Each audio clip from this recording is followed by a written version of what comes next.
চৰম অৰাজকতাৰে চলিছে বৰপেটাৰ কালাইটিয়াৰ 431 নং অংগনবাড়ী কেন্দ্ৰ। কেন্দ্ৰটোৰ কৰ্মী আৰু তেওঁৰ স্বামীৰ কৰ্মকাণ্ডত উত্তেজিত স্থানীয় ৰাইজ।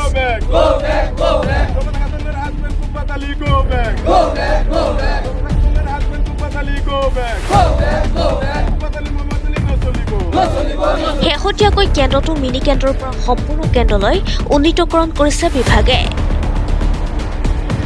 ৰাইজৰ অভিযোগ, কৰ্মীৰ স্বামী কুব্বাত আলীয়ে কেন্দ্ৰটোৰ সহায়িকা পদৰ বাবে ৰাইজক অন্ধকাৰত ৰাখি নিজৰে আত্মীয় স্বজনক আবেদন কৰাৰ সুযোগ কৰি দিছে। সেয়ে কৰ্মীৰ কৰ্মকাণ্ডত অতিষ্ঠ হৈ পৰিছে স্থানীয় ৰাইজ আৰু ক্ষুব্ধ ৰাইজে এইদৰে কৰ্মী আৰু কৰ্মীৰ স্বামীৰ বিৰুদ্ধে সাব্যস্ত কৰে প্ৰতিবাদ। আমাৰ 1771 নম্বৰ আলুপতি মাজৰ গাঁও পঞ্চায়তৰ অন্তৰ্গত কালাইটিয়াৰ 431 নম্বৰ অংগনবাড়ী যেটো চেণ্টাৰ আছিল, মিনি চেণ্টাৰ আছিল, সেইটো ফুল কৰিব দিছে চৰকাৰৰ পৰা, বিভাগৰ পৰা। তাতে এটা হেল্পাৰৰ প্ৰয়োজন হৈছে। বিভাগৰ পৰা যেটো এডভাৰ্টাইজ দিব লাগে দিছিল, কিন্তু আমাৰ এডভাৰ্টাইজটো হেংগিং কৰা নাই। আমাৰ যেটো ৰাইজৰ মাজত কৰিব লাগে, স্কুলৰ যেটো ষ্টাফ আছে তাৰ মাজত কোনো হেংগিং কৰা নাই বা জনোৱা নাই। মেনেজমেণ্ট কমিটি মানে ৰাইজক অৱগত কৰোৱা নাই। তাৰপিছত সিহঁতে মনে মনে নিজৰ মানুহক লৈ, যেটো আমাৰ এৰিয়াত নপৰে, স্কুলৰ এৰিয়াত নপৰে, তাৰ নিজৰ মানুহ লৈ কেনে মনে মনে সিহঁতে এপ্লাই কৰি থৈ আহিছে। আমি 11 তাৰিখৰ পৰা 20 তাৰিখলৈকে লাষ্ট ডেট আছিল, কিন্তু আমি গম পাই কেনে 20 তাৰিখৰ সন্ধিয়া 3টা মানে আবেলি 3টা বজাত গম পালোঁ। তেতিয়াতো আমাৰ সময় মানে ৰাস্তা ঘাট সিপাৰে যাব লাগে, যিহেতু আমি নাৱেৰে পাৰ হ'ব লাগে, বৰপেটাত যাব লাগে। সেইখিনি সময়ৰ ভিতৰত আমিতো সম্ভৱ কৰিব নোৱাৰিম, যাব নোৱাৰিম, এপ্লাই কৰিব নোৱাৰিম। তো যেনেকুৱা দুৰ্নীতি হৈ আছে, সেইটো যাতে সমাজ কল্যাণ বিভাগে নিযুক্তিৰ সময়সীমাটো বঢ়াই দিয়ে, তাৰ কাৰণে অনুৰোধ জনাইছোঁ, যাতে আমি স্থানীয় আমাৰ কেন্দ্ৰটোৰ আশে পাশে যিখিনি মানুহ আছে যাতে আমি সবেই এপ্লাই কৰিব পাৰোঁ, সেইটোৰ কাৰণে যাতে সুযোগ কৰি দিয়ে সময়সীমাটো বঢ়াই কেনে। এই যে ৰাইজক যে অন্ধকাৰত ৰাখিল, কোনে ৰাখিছে? এইটো আপোনাৰ জবেদা খাতুনৰ হাজবেণ্ড। জবেদা খাতুন কোন হয়?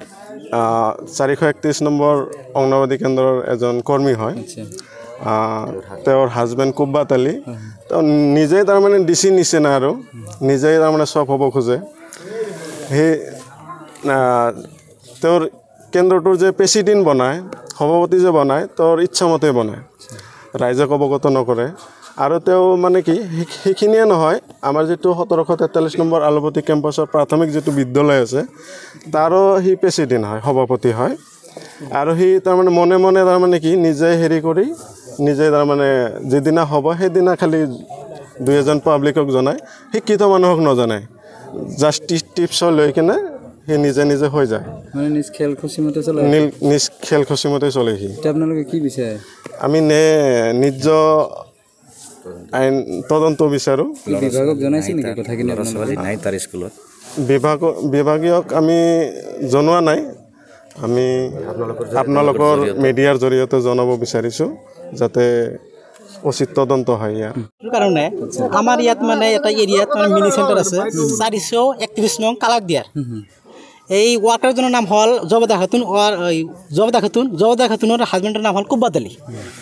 ইহঁতে মানে এটা হেল্পাৰৰ নামত এটা এডভাৰ্টাইজ দিব লাগিছিল, কিন্তু ইহঁতে এডভাৰ্টাইজো দিয়া নাই বা ৰাইজকো জনোৱা নাই।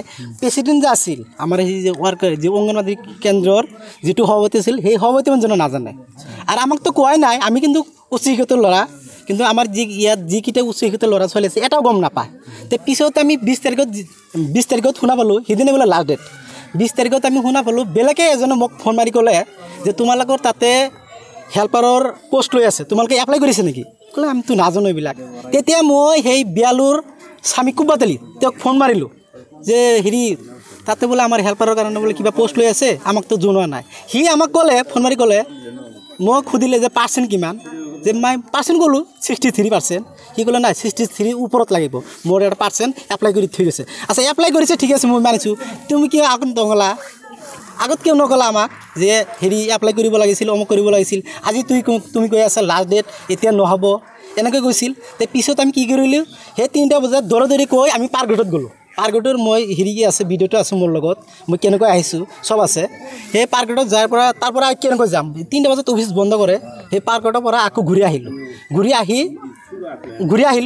আহি মানে এই যে এইটো এনেকুৱা কাৰণটো হ'ল মানে কুব্বাত আলী মানে সি মানে নিজেই কৰে আৰু শুনা পালোঁ সি নিজেই মানে আত্মসহায়ক লৈ এপ্লাই কৰি থৈ আছে তেওঁ নিজৰ আত্মসহায়ক কাগজটো লৈ এপ্লাই কৰি থৈ আহিছে এতিয়া আমি অসম চৰকাৰ আৰু সমাজ কল্যাণ বিভাগ আৰু CDB মহোদয়ক আমি এটা কথা জনাওঁ এইটো আকৌ নতুনকৈ হ'ব লাগিব নতুনকৈ এডভাৰটাইজ দিব লাগিব নতুনকৈ লিখিত হিচাপত আমাক এডভাৰটাইজ দিব লাগিব